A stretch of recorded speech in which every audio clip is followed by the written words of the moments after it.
तो hello welcome back to Bhushan science. आज की इस वीडियो में हम बात करने जा रहे हैं शॉक के बारे में। सर, शॉक के बारे में। ये वो वाला शॉक नहीं है जो आप समझ रहे हैं, इलेक्ट्रिक वाला शॉक नहीं है। ये ऑक्सीजन की कमी से सेल्स डैमेज हो जाते हैं, वो वाला शॉक है। ठीक है, चलो आगे देखते हैं क्या होता है शॉक। बात करूं शॉक के बारे में, डेफिनेशन की। शॉक के बारे में क्या है ये सर? एक लाइफ थ्रेटनिंग कंडीशन है। क्या है?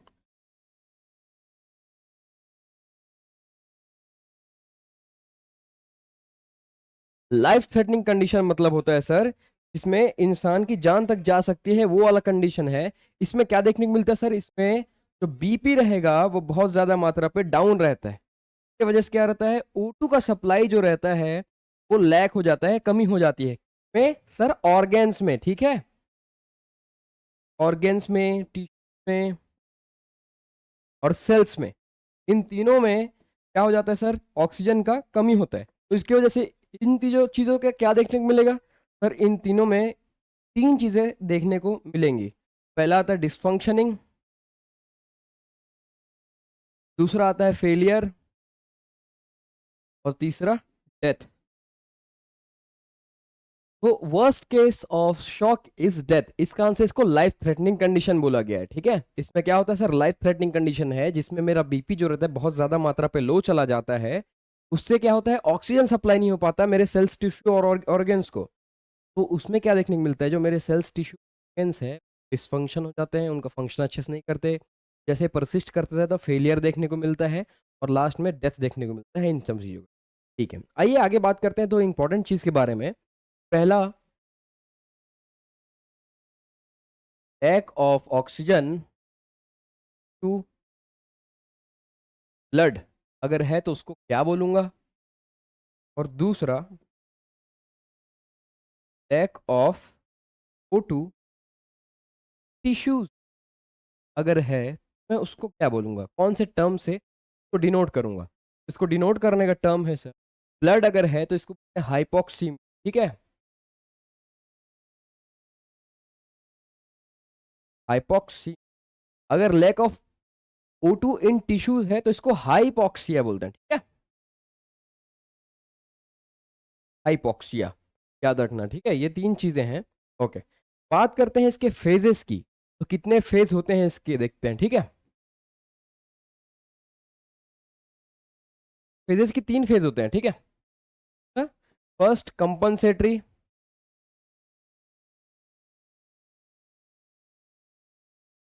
सेकंड अनकंपनसेशन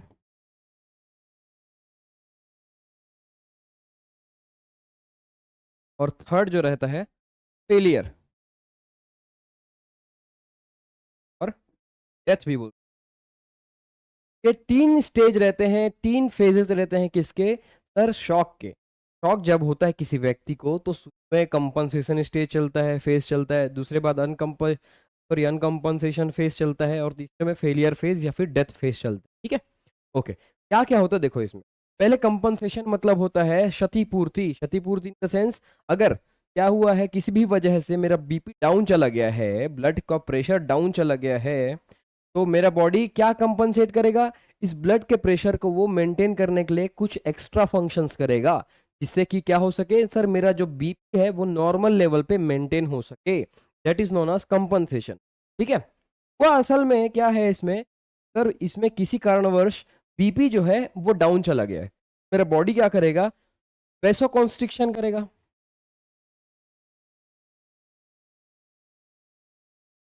वैसो कॉन्स्ट्रिक्शन करेगा, जिससे कि क्या होगा, जितना भी खून का मात्रा अब बचा हुआ है वो पतला हो जाएगा, ब्लड वेसल्स। तो ब्लड वेसल्स पतला होगा तो ऑटोमेटिकली क्या बढ़ जाएगा सर? प्रेशर बढ़ जाएगा, किसका? ब्लड का। ठीक है, भी ब्लड का प्रेशर बढ़ेगा। और दूसरा चीज क्या करेगा, हार्ट रेट को ये बढ़ा देगा नॉर्मल लेवल से। तो इसमें भी ब्लड प्रेशर जो है मेंटेन होएगा। ठीक है, एग्जाम्पल के लिए बोलूँ तो हम लोग के घर में पाइप है, पाइप है सर।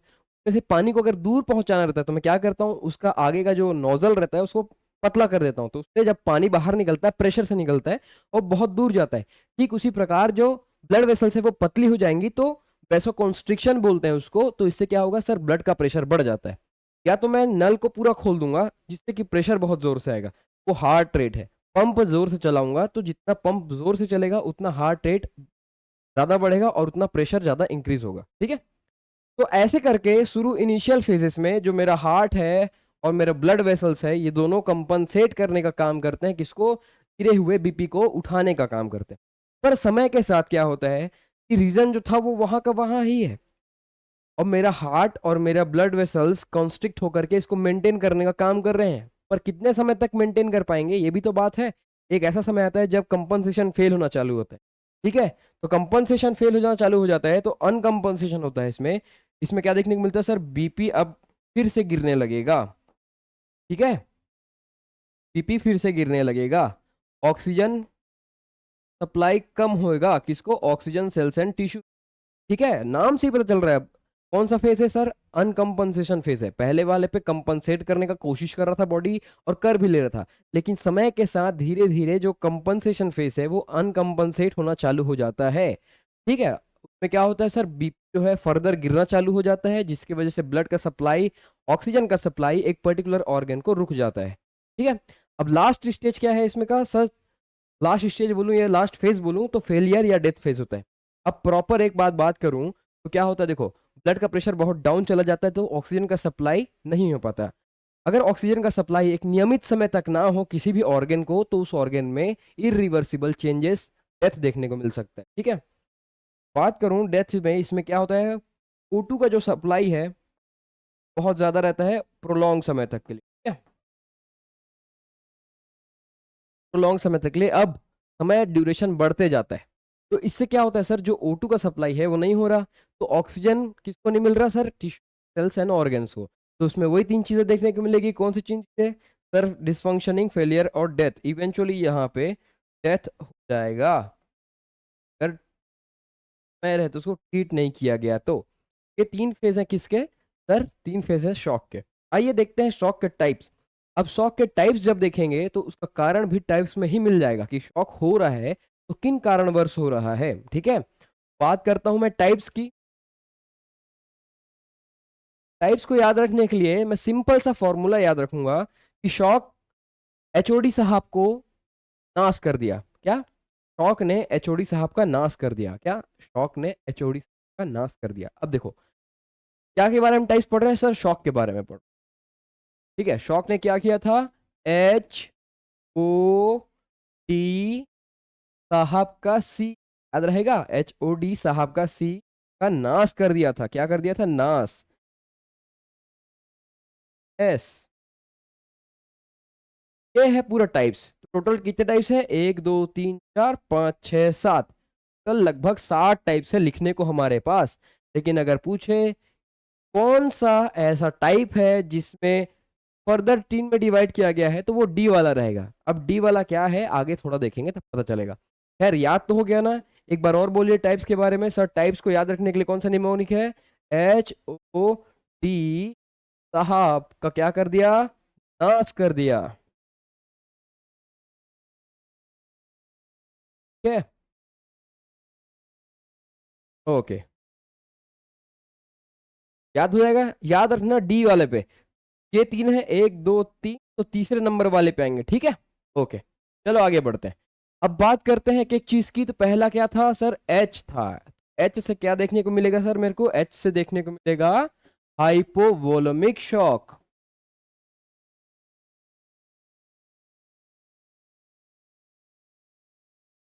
Hypovolemic shock. अब इसमें क्या होगा सर, हाइपोवोलेमिक शॉक की बात करूं सर तो नाम में ही पता चल रहा है, इसमें जो ब्लड वॉल्यूम रहेगा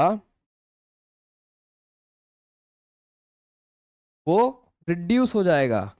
एग्जाम्पल के लिए बात करूं, कैसे रिड्यूस हो जाएगा सर, क्यों ब्लड वॉल्यूम कम हो रहा है हमारे बॉडी में सर, हेमरेज।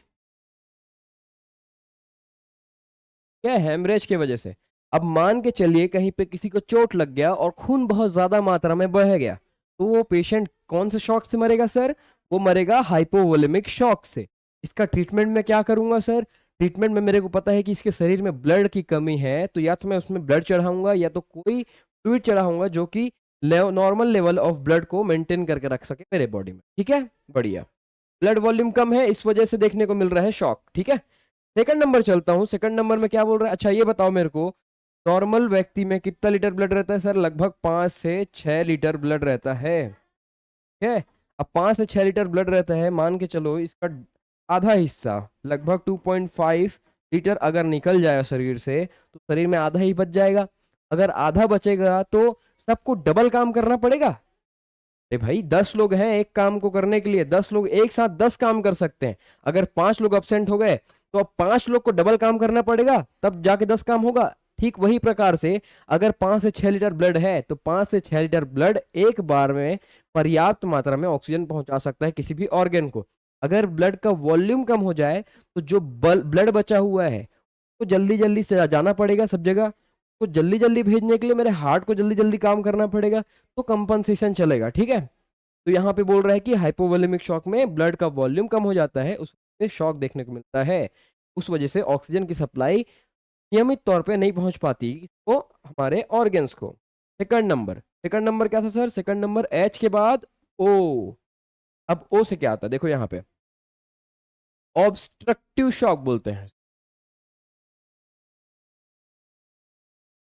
ऑब्स्ट्रक्टिव शॉक, अब नाम में ही ऑब्स्ट्रक्शन है तो मेरे को क्या पता चल रहा है सर? इसमें जो ब्लड वेसल्स रहेंगी ऑक्सीजन कैरी करने वाली, ये ब्लड वेसल्स है। ठीक है, ब्लड वेसल्स में क्या होगा सर, यहाँ पे किसी भी प्रकार से कोई ऑब्स्ट्रक्शन अगर आ गया, ऑब्स्ट्रक्शन अगर आ गया तो क्या होगा सर?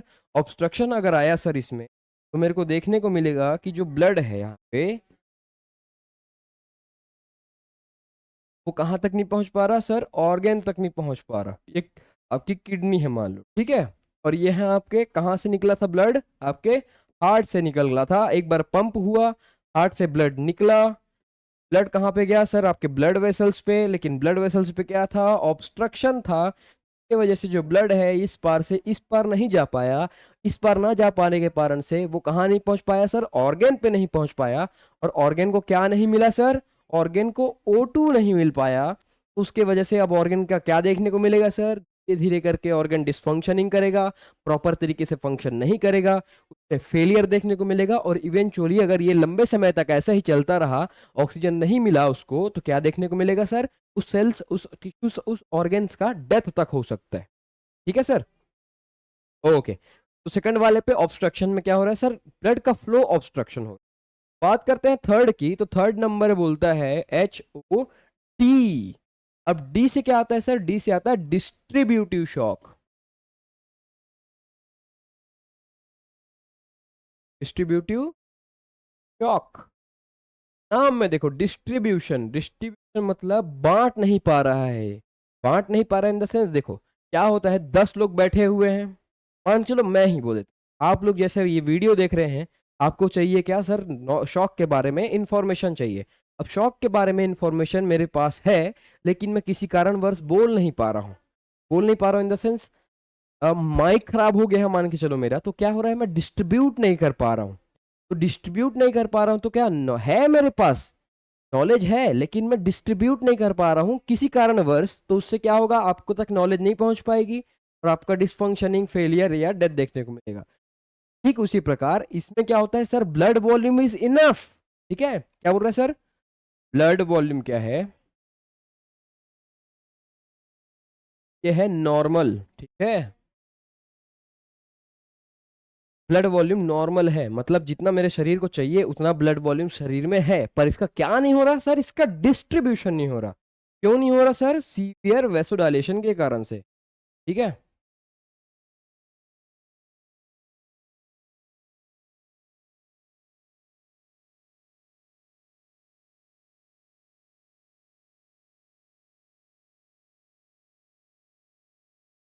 सीवियर वेसोडाइलेशन के कारण से। अब देखो सीवियर वेसोडाइलेशन क्या होता है, मान के चलो हमारे पास एक बॉटल है 1 लीटर का, और ये 1 लीटर का बॉटल हमारा शरीर है। ठीक है, 1 लीटर नॉर्मल इसमें आता है। अब मान के चलो हमारी जो ब्लड वेसल्स हैं, ये जो बॉटल हमारी ब्लड वेसल्स हैं, एक नॉर्मल शेप में है, तब 1 लीटर पानी इसके लिए पर्याप्त है। अगर यही ब्लड वेसल्स 2 लीटर की हो जाए, अगर यही ब्लड वेसल्स फैल करके बड़ी हो जाएं या फैल जाएं अच्छी तरीके से, तो जो 1 लीटर था अब 1 लीटर इसके कंपैरिजन में कम लगने लगेगा, है ना? कम लगने लगेगा तो क्या होगा सर? इसका बीपी ऑटोमेटिकली डाउन हो जाएगा। ठीक है, अगर यही बढ़ जाए तो यही अगर पतली हो जाए, सॉरी पतली हो जाए, तो ब्लड का प्रेशर बढ़ जाएगा, 1 लीटर पानी ही अब ज्यादा लगने लगेगा। तो वही है, इसमें क्या डिस्ट्रीब्यूटिव शॉक में क्या होता है सर, इसमें सीवियर वेसो डायलेशन होता है। सीवियर वेसो डायलेशन होता है तो क्या देखने को मिलता है सर, सीवियर वेसो डायलेशन हुआ तो जो ब्लड वॉल्यूम था अब कंपैरिजन में किसके, ब्लड वेसल्स के कम लगने लग रहा है, इसकी वजह से बीपी जो है डाउन चला गया। ठीक है, इसके वजह वेसो डायलेशन की वजह से क्या होगा सर, जो बीपी है वो डाउन हो जाएगा। बीपी डाउन तो क्या सर, ऑक्सीजन का सप्लाई डाउन, अब ऑर्गन को नहीं मिल पा रहा, क्या ऑक्सीजन लैक हो रहा है किसमें, oxygen lacking in organs, tissue and cells. ठीक है, तो फिर वही चोचला चालू, सेल्स एंड टिश्यूज का क्या सर, डिसफंक्शनिंग हो रहा है, फेलियर हो रहा है, और लास्ट में इवेंचुअली डेथ हो जाएगा। ठीक है, ओके। बात करते हैं लास्ट, एच ओ डी साहब, साहब का सी। अब सी क्या बोल रहा है ये देखो। ठीक है, सी का मतलब क्या होता है, सी का मतलब होता है कार्डियोजेनिक शॉक। क्या sir, cardiogenic, RDIO genic shock. Genesis का मतलब होता है उत्पन्न होना, ओरिजिन बोल सकते हैं। कार्डियो का मतलब होता है भाई साहब हमारा प्यारा अंकल। तो इसमें क्या बोल रहा है, कुछ ना कुछ बोलूं मैं सीधा तो क्या अफेक्ट हो रहा है इसमें, मेरा हार्ट अफेक्ट हो रहा है। ठीक है, तो हार्ट अफेक्ट हो रहा है तो क्या हो रहा है सर, ये साला पंप नहीं कर पा रहा। This is our pump, heart he pump करने का काम करता है, यस सर, पंपिंग, पंपिंग करने का काम करता है। तो इसमें हो क्या रहा है sir, the heart is unable pump blood. अब भाई साहब घर का पंप ही खराब हो गया तो कुएं में कितना भी पानी रहे क्या टंकी तक पहुंच पाएगा, नहीं पहुंच पाएगा। तो टंकी तक नहीं पहुंच पाएगा और कोई बंदा बाथरूम में गया है तो फिर उसको तो दिक्कत हो जाएगा राजा जी, धोती से काम चलाना पड़ेगा या पेपर से काम चलाना पड़ेगा, तो ऐसा नहीं बनेगा ना। हमारे ऑर्गन्स काम नहीं चला सकते, हमारे ऑर्गन्स को चाहिए प्रॉपर अमाउंट में ऑक्सीजन, फुल इज्जत। अब फुल इज्जत नहीं मिला तो उसके बाद वो क्या करते हैं सर, डिसफंक्शनिंग, फेलियर और डेथ हो जाते हैं। तो कोई मतलब नहीं है, ऑर्गन मरा तो साला हम मरेंगे उससे, भाई साहब एक काम करो ऑक्सीजन पहुंचाओ। कार्डियोजेनिक शॉक की बात करूं तो कार्डियोजेनिक शॉक क्या बोल रहा है सर, कार्डियोजेनिक शॉक वह शॉक है में ब्लड का सप्लाई नहीं हो पाता, ऑक्सीजन का सप्लाई नहीं हो पाता, किसकी वजह से सर, हार्ट की वजह से। अच्छा, हार्ट में ऐसा क्या हो रहा है सर, हार्ट जो है अच्छे से पंप नहीं कर पा रहा ब्लड को, जिसकी वजह से सारा जो ब्लड है यहाँ से ऑर्गन तक पहुंच ही नहीं पा रहा, तो ऑक्सीजन कैसे पहुंचेगा, समझ गए। ठीक है, तो कुल मिला के हमने बात किया 4 बारों में, HOD साहब। हाइपोवोलेमिक शॉक में क्या हो रहा था सर, ब्लड वॉल्यूम कम हो रहा था। ठीक है, ब्लड वॉल्यूम कमी, ये कारण पड़ रहे हैं मान के चलो। क्या कारण, वो में ऑब्स्ट्रक्शन में blockage in pathway of blood, blood uncle जिस रास्ते से हो करके दिल से ऑर्गन तक पहुंचता है उस रास्ते में कहीं पे जाम लग गया, तो आगे बढ़ नहीं पा रहा है। डिस्ट्रीब्यूशन की बात करूं तो इसमें क्या हॉल देखने को मिलता है सर, सीवियर वेसोडाइलेशन। वेसोडाइलेशन की वजह से बीपी क्या है, डाउन चले जाएगा, बीपी डाउन चले जाएगा तो ऑक्सीजन नहीं पहुंच पाएगा, ऑक्सीजन नहीं पहुंच पाएगा तो ऑर्गन मर जाएंगे लास्ट में। बात करते हैं सी, तो इसमें क्या हो रहा है sir, pumping ability fail, pumping ability failure. ठीक है, ये 4 चीजों को याद रखना, ये 4 चीजें मेन है। ठीक है सर, पर हमने पढ़ा था सर डी वाले जो डिस्ट्रीब्यूटिव शॉक है उसके अंदर भी 3 प्रकार के हैं। ठीक है, हालांकि मैं ये सोचता हूं कि आपको यहां तक तो एटलीस्ट याद हो गया होगा ना, एचओडी साहब क्या होते हैं, एचओडी साहब के अंदर क्या होता है, कैसे इसमें ब्लड का सप्लाई नहीं हो पाता, ये सारी चीजें अगर क्लियर हो गई हैं तो हम आगे बढ़ते हैं। ठीक है, ओके। बात करते हैं डिस्ट्रीब्यूटिव शॉक की, particularly distributive shock.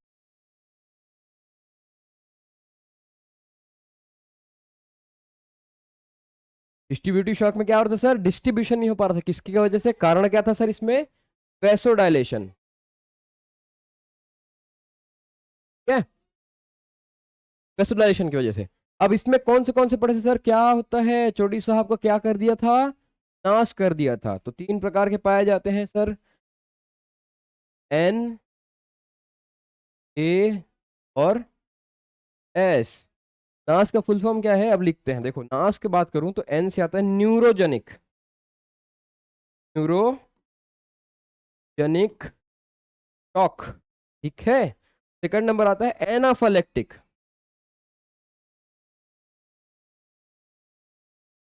Shock. Third number आता है सेप्टिक शॉक। ये सेप्टिक वो वाला सेप्टिक नहीं है जो आप सोच रहे हैं बालक, ये हमारा वाला सेप्टिक है, मतलब साफ सफाई वाला सेप्टिक, वाला सेप्टिक नहीं, गंदगी वाला। ठीक है, अच्छा। इसमें देखो ये तीनों ही शॉक में है ना, डिस्ट्रीब्यूटिव शॉक के अंदर कौन से तीन शॉक आते हैं सर, न्यूरोजेनिक, एनाफाइलेक्टिक और सेप्टिक शॉक। न्यूरोजेनिक में न्यूरो मतलब ब्रेन, जेनिक मतलब जेनेसिस, जेनेसिस मतलब ओरिजिन, मतलब दिमाग के द्वारा उत्पन्न हुआ शॉक है, तो न्यूरोजेनिक शॉक बोलता हूं। इसमें क्या होता है सर, इसमें जो हमारा ब्रेन है उसके वजह से हमारे बॉडी में वेसोडाइलेशन सीवियरली हो जाता है। ठीक है, इसमें भी वेसोडाइलेशन देखने को मिलेगा। इसमें जो हमारे बॉडी का पैरासिम्पैथेटिक नर्वस सिस्टम रहता है वो डोमिनेंट हो जाता है। ठीक है, जिसकी वजह से हार्ट रेट स्लो चला जाता है, ब्लड प्रेशर गिर जाता है, ऑक्सीजन सप्लाई थोड़ा कम हो जाता है। ठीक है, बात करते हैं सेकंड नंबर एनाफिलेक्टिक की। तो एनाफिलेक्टिक को ही एलर्जिक शॉक भी बोल सकते हैं। क्या सर, एलर्जिक शॉक। एनाफिलेक्टिक का दूसरा नाम एलर्जिक। अब एलर्जी में दो चीजें बहुत ध्यान से सुनना और बहुत याद रखना। एलर्जी अगर कहीं पे सुनने को मिला तो दो चीजें आप बिल्कुल ऐसे करके छाती पे नाम लिखवा लेना। अगर एनर्जी हुआ है किसी को तो दो चीज ही होंगी। पहला, सांस लेने में तकलीफ, तो वो ब्रोंको कॉन्स्ट्रिक्शन, जो मेरा सांस का नली है, ब्रोंकस है, वो ब्रोंकस कॉन्स्ट्रिक्ट हो जाएंगे, पतले हो जाएंगे। अच्छा देखो, सोते समय क्या होता है, मैं भागता दौड़ता हूं तो मेरे बॉडी को रिक्वायरमेंट रहती है ऑक्सीजन की। ऑक्सीजन की रिक्वायरमेंट रहेगी तो मेरा बॉडी क्या करता है सर, ये लो पाइप बड़ा कर दिया, जितना सांस लेना है लो, आपका भाई संभाल लेगा, ऐसे बोलते हैं। ठीक है, और वहीं मैं सोते रहता हूं तो मेरे बॉडी का रिक्वायरमेंट कितना, एनर्जी का, ऑक्सीजन का कंजप्शन कितना, बहुत कम, क्योंकि मेरा पूरा शरीर बिंदास फलाट पड़ा हुआ है। मेरे बॉडी में कहीं पे कोई एक्टिविटी नहीं हो रही, कुछ ऑर्गन्स को छोड़ करके, और सिर्फ उन ऑर्गन्स को चलाने के लायक ऑक्सीजन भी मिल जाए तो भी चलेगा। तो क्या करता है मेरा बॉडी, अरे इतना मोटा क्यों खोल के रखूं, पतला कर देता हूं ना भाई साहब, इतना में भी तो काम चल जा रहा है। यही है पैरासिम्पैथेटिक और सिंपैथेटिक एक्टिविटी। ठीक है, एनाफिलेक्टिक में क्या होता है, एनाफिलेक्टिक में जो मेरा ब्रोंकस है वो कॉन्स्ट्रिक्ट हो जाता है, मेरे सांस की जो पाइप है वो पतली हो जाती है, जिससे सांस लेने में मेरे को तकलीफ होती है, ताकत लगाना पड़ता है। और दूसरी चीज होती है सीवियर वेसोडाइलेशन, जो ब्लड वेसल्स रहती है ये डायलेट हो जाती है। तो वजह से क्या देखने को मिलेगा सर, ब्लड वेसल्स डायलेट हुई हैं, वेसोडाइलेशन हुआ है, तो बीपी का क्या हाल चाल होगा, बीपी नीचे ही जाएगा। अब बीपी नीचे जाएगा, उसके बाद से फिर वही पकड़ लो, रोना गाना। बीपी नीचे गया, ऑक्सीजन नहीं पहुंच पाया, ऑक्सीजन नहीं मिल पाया, ऑक्सीजन नहीं मिल पाया, पेशेंट का तो जो सेल वो क्या करेगा सर, वो डिसफंक्शनिंग करेगा, फेलियर करेगा और मर जाएगा एकदम। सेप्टिक शॉक, सेप्टिक क्या है सर, इन्फेक्शन है। इन्फेक्शन में भी हमारा बॉडी लगभग लगभग वैसे ही सेम करता है जैसे एलर्जी में करता है। तो इसमें भी क्या देखने को मिलेगा सर, वैसो डायलेशन। तो इसमें भी क्या होगा सर, बीपी कम होगा। अब बीपी कम होगा तो फिर वही रोना गाना चालू कर दो, सर बीपी कम हो गया, ऑक्सीजन नहीं पहुंच रहा है, ऑर्गन मरने के कगार पे है, ऑक्सीजन डिसफंक्शनिंग हो गया है, फेलियर हो गया है और ऑर्गन मर गया। ये याद रख लें। तो ये तीन चीज आते हैं किसके अंदर, तीसरे नंबर के अंदर। तीसरा नंबर है डिस्ट्रीब्यूटिव शॉक। डिस्ट्रीब्यूटिव मतलब बांट नहीं पा रहा। बांट क्यों नहीं पा रहा सर, मोटा हो गया है pipe, that's all. Blood volume कैसा रहता है सर, नॉर्मल रहता है। ठीक है, चलो बढ़िया। अब बात करते हैं टाइप्स ऑफ शॉक के कुछ खास चीजें जो आपको बिल्कुल याद रहनी चाहिए। एग्जाम्पल के लिए बात करूं, फर्स्ट बोला है, फर्स्ट साइन ऑफ शॉक। तो मेरा बॉडी, अगर मेरा बॉडी शॉक पे जा रहा है तो मेरा बॉडी सबसे पहले कौन सी प्रतिक्रिया, तो सबसे पहले मेरे बॉडी में मेरे को देख, ट्रैकीकार्डिया। क्या सर, ट्रैकी कार्डिया मतलब अपना जो हार्ट है, रेट है, बढ़ करके क्या करेगा सर, कंपनसेशन करेगा, क्षति करेगा, हार्ट रेट बढ़ जाएगा क्योंकि ब्लड का वॉल्यूम कम हो गया है। अब कौन सा ऐसा शॉक है जिसमें ब्रेडिकार्डिया होता है?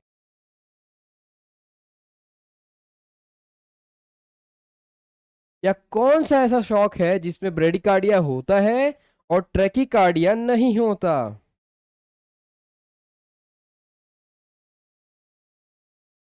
तो आंसर जाएगा सर न्यूरोजेनिक। ठीक है,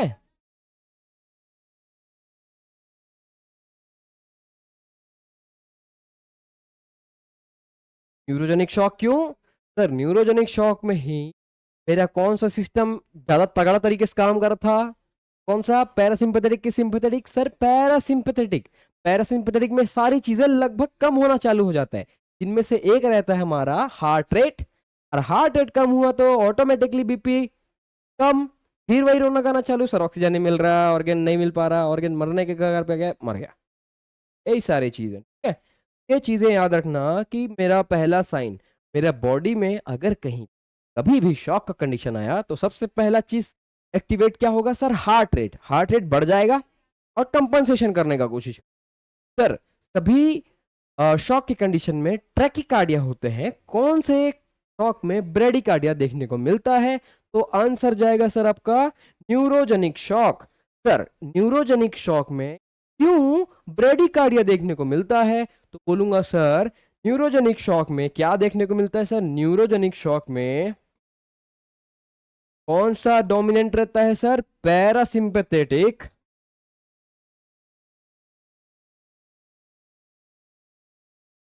नर्वस सिस्टम क्या रहता है? डोमिनेंट रहता है, ठीक है। ये अपना राज चलाएगा, ठीक है। तो आशा करता हूं आपको शॉक, शॉक के टाइप्स कैसे समझ आए हों, में क्या होता है ये आपको जानकारी मिली हो। ऐसे ही इंपॉर्टेंट और ज्ञानवर्धक वीडियोस के लिए जुड़े रहिए भूषण साइंस के साथ। मैं आपसे मिलता हूं नेक्स्ट वीडियो में, तब तक के लिए अपना ख्याल रखें, धन्यवाद।